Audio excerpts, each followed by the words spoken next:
नमस्कार साथियों, स्वागत है आप सभी का ब्राइट एग्रो क्लासेस के डिजिटल प्लेटफॉर्म पर। साथियों, आज अपन बात करने वाले हैं क्रॉप फिजियोलॉजी के बारे में। जो क्रॉप फिजियोलॉजी अपनी सब्जेक्ट है, उसके अपन गेस पेपर के बारे में चर्चा करने वाले हैं। कौन कौन से क्वेश्चंस इंपॉर्टेंट रहने वाले हैं, उनके बारे में अपन चर्चा करने वाले हैं। साथियों, अपन जो क्रॉप फिजियोलॉजी में किसके बारे में पढ़ते हैं? क्रॉप फिजियोलॉजी में अपन मुख्यतः पढ़ते हैं जो भी अपनी फसल है, उस फसल की कार्यकी के बारे में, मतलब फसल में होने वाली जो भी आंतरिक क्रियाएं हैं, उनके बारे में मेनली पढ़ते हैं कि उनमें जैसे फोटोसिंथेसिस की क्रियाएं होती है, और भी ग्लाइकोलाइसिस वगैरह, बहुत सारे चक्कर वगैरह और बहुत सारी क्रियाएं होते हैं, उनके बारे में अपन उनके बारे में पढ़ते हैं, उनकी फिजियोलॉजी के बारे में पढ़ते हैं। किसकी? क्रॉप की फिजियोलॉजी के बारे में पढ़ते हैं। तो ये अपनी सब्जेक्ट है, इसके अपन इंपॉर्टेंट टॉपिक्स के बारे में और क्वेश्चंस के बारे में अपन चर्चा करने वाले हैं कि किस प्रकार से अगर हम पढ़े तो हमारा जो है पेपर बहुत अच्छे से क्लियर हो, इसके साथ ही मार्क्स भी अच्छे आए। तो साथियों, सबसे पहले आपके आती है डेफिनेशन। डेफिनेशन कौन कौन सी ध्यान रखनी है अपने को? एक तो सिग्मोइड वक्र, जो अपने सिग्मोइड कर्व है, इसकी डेफिनेशन, इसके साथ ही अपने इनहिबिशन, इसका मतलब क्या होता है? अंतः चूषण। क्या होता है साथियों? अंतः चूषण। इसकी आपको क्या देखनी है? डेफिनेशन देखनी है। इसके साथ ही डिफ्यूजन। डिफ्यूजन का अगर हिंदी में बात करें तो क्या होता है? विसरण। किसकी डेफिनेशन देखनी है? विसरण की डेफिनेशन देखनी है। इसके साथ ही जो अपने ग्लाइकोलाइसिस साइकिल होता है, ग्लाइकोलाइसिस चक्कर होता है, इसको कैसे आप डिफाइन करोगे? मतलब ऐसे नहीं है, इसमें बहुत सारे स्टूडेंट्स कंफ्यूज होते हैं कि डिफाइन द फॉलोइंग, वहां पर लिखा होता है डिफाइन द फॉलोइंग, अब नीचे लिखा हुआ होगा उसको आप डिफाइन, मतलब परिभाषा, मतलब आप सोचते हो ओनली इसकी डेफिनेशन देनी है, ओनली डेफिनेशन नहीं, उसको डिफाइन करना है, उसके बारे में जो भी पूछ रहा है वो चीज आपको लिखनी है। अब कभी आपको पूछ ले कि टाइप्स ऑफ डिफ्यूजन या कोई भी किसी के भी प्रकार पूछ ले, अब वहां पर डेफिनेशन देने थोड़ा ना बैठोगे, वहां पर आपको टाइप्स लिखने हैं, मतलब डिफाइन करना है। जो भी चीज पूछी गई है उसको क्या करना है? डिफाइन करना है। इसके बाद में फोटो रेस्पिरेशन और एक फोटोसिंथेसिस की डेफिनेशन याद रखना। इसके साथ ही प्लांट ग्रोथ रेगुलेटर्स, या आपको पीजीआर भी दे सकता है। क्या दे सकता है? शॉर्टकट में पीजीआर दे सकता है, प्लांट ग्रोथ रेगुलेटर से, जो कि जो प्लांट की जो ग्रोथ होती है उसको रेगुलेट करते हैं, उसको नियंत्रित करते हैं। अब इसका मतलब ये नहीं है कि या तो कंट्रोल ही करेंगे या बढ़ाएंगे भी। ये जो पीजीआर होते हैं, प्लांट ग्रोथ रेगुलेटर्स होते हैं, ये पौधे की ग्रोथ को बढ़ाते भी है और रोकते भी हैं। इसके बाद में अपन चलते हैं आगे की ओर। आगे आता है एंटी ट्रांसपेरेंट। नाम से ही क्लियर हो रहा है क्या होता है एंटी ट्रांसपेरेंट? जो अपने ट्रांसपिरेशन होता है, ट्रांसपिरेशन होता है उसको रोकने वाले पदार्थ, अगर इनका छिड़काव कर देते हैं, इनका यूज करने के बाद में ट्रांसपिरेशन क्या हो जाता है? रुक जाता है। ट्रांसपिरेशन क्या हो जाता है साथियों?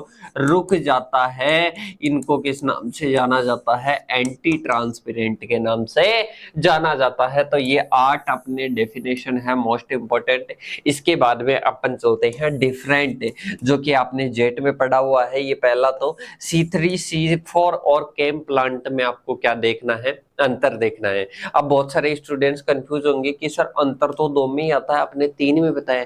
बहुत बार 3 में भी पूछा जाता है, तो पहला अंतर याद रखना C3 C4 और केम प्लांट्स में। इसके साथ ही ऑस्मोसिस और डिफ्यूजन में अंतर देखना है। किसके मध्य? ऑस्मोसिस, पराशरण और विसरण में क्या देखना है? अंतर देखना है। इसके साथ ही एक्टिव और पैसिव वाटर एब्जॉर्प्शन, मतलब जो वाटर को अवशोषण, जल अवशोषण होता है, एक तो होता है सक्रिय, एक तो क्या होता है? सक्रिय होता है। सक्रिय में तो क्या लगेगी साथियों? ऊर्जा लगेगी। एक होता है निष्क्रिय। क्या होता है साथियों?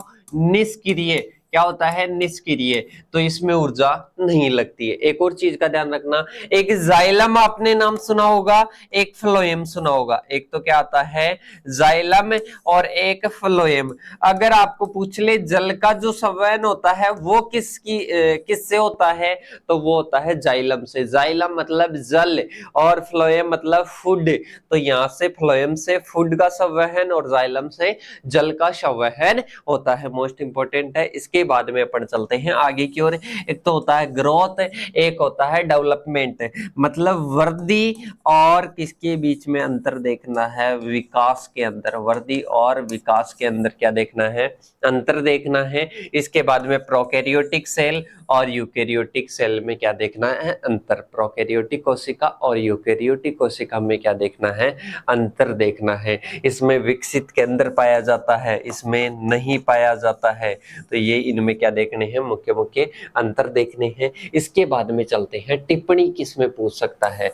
आपको टिप्पणी वाला जो क्वेश्चन देखता है वो कहाँ से दे सकता है। अब बहुत सारे यूनिवर्सिटीज के स्टूडेंट्स ऐसे देखते हैं कि ये किसी एक पर्टिकुलर यूनिवर्सिटी के लिए है, पर्टिकुलर यूनिवर्सिटी के लिए नहीं है। सभी यूनिवर्सिटीज का सिलेबस सेम होता है और ये यहाँ पर मैंने टिप्पणी में लिखा दिया ना, तो ये किसी यूनिवर्सिटी में डेफिनेशन पूछ लेगा, किसी में लॉन्ग क्वेश्चन पूछ लेगा, पर पूछेगा जरूर, क्योंकि ये टॉपिक्स क्या है, इंपॉर्टेंट है। इसके बाद में है ईटीसी, इलेक्ट्रॉन ट्रांसपोर्ट चेन के बारे में आपको टिप्पणी याद रखनी है। इसके साथ ही फिजियोलॉजी ऑफ फ्लावरिंग, इसके बाद में अपने आता है ट्रांसपोर्टेशन इज नेसेसरी, ट्रांसपिरेशन, यहाँ पर आपको लिखना है साथियों ट्रांसपिरेशन।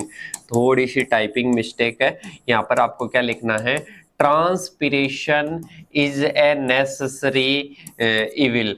मतलब जो ट्रांसपिरेशन होता है, वाष्पीकरण होता है, क्या यह है आवश्यक बुराई है। मतलब ट्रांसपिरेशन है, क्या ये है आवश्यक बुराई है, मतलब ये बुराई है। इसका मतलब है transpiration is a necessary evil, मतलब ये क्या आवश्यक बुराई है।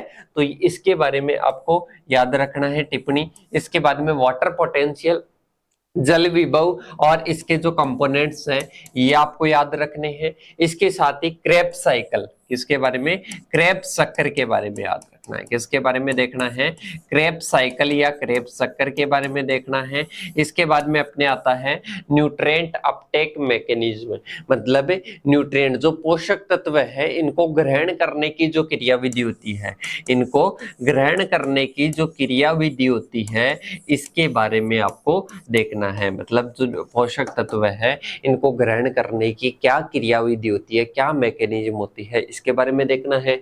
इसके बाद में लॉन्ग क्वेश्चन किस किस से पूछे जा सकते हैं। पहला है प्लांट ग्रोथ रेगुलेटर्स, चाहे वो ऑक्सिन हो, इसके अलावा जिब्रेलिन हो, चाहे वो कोई भी प्लांट ग्रोथ रेगुलेटर्स हो, इनके क्या देखने हैं, उनके रोल, मतलब उनके क्या कार्य हैं, क्या एप्लीकेशन है एग्रीकल्चर के अंदर, तो सभी के आपको क्या देखने हैं, रोल या महत्व देखने हैं। इसके साथ ही ग्लाइकोलाइसिस जो साइकिल होता है, इस ग्लाइकोलाइसिस की जो प्रोसेस होती है इसके बारे में, और इसको चार्ट के रूप में आपको पूछ सकता है। किसके रूप में पूछ सकता है, चार्ट के माध्यम से आपको पूछ सकता है। इसके बाद में आता है डिफाइंड ट्रांसपिरेशन। ट्रांसपिरेशन क्या होता है, वाष्पीकरण, वाष्पीकरण को परिभाषित करना है। Discuss the anti transparent, anti transparent वही है जो ट्रांसपिरेशन को रोकने का कार्य करते हैं, और किसके बेस पर, मोड ऑफ एक्शन, मतलब उनका जो कार्य करने का जो है उसके आधार पर उनका क्या देखना है, एंटी ट्रांसपेरेंट को देखना है, और एग्जाम्पल भी आपको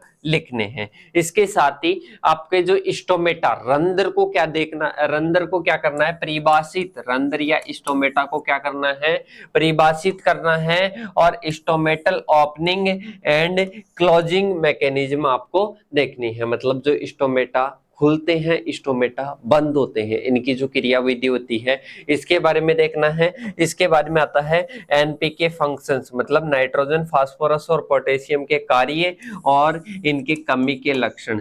इनमें से आपको लगभग 70 से 80% क्वेश्चन आपके कवर होंगे, और 70 से 80% जो पेपर है इन्हीं टॉपिक से आने वाला है, इन्हीं क्वेश्चन से आने वाला है।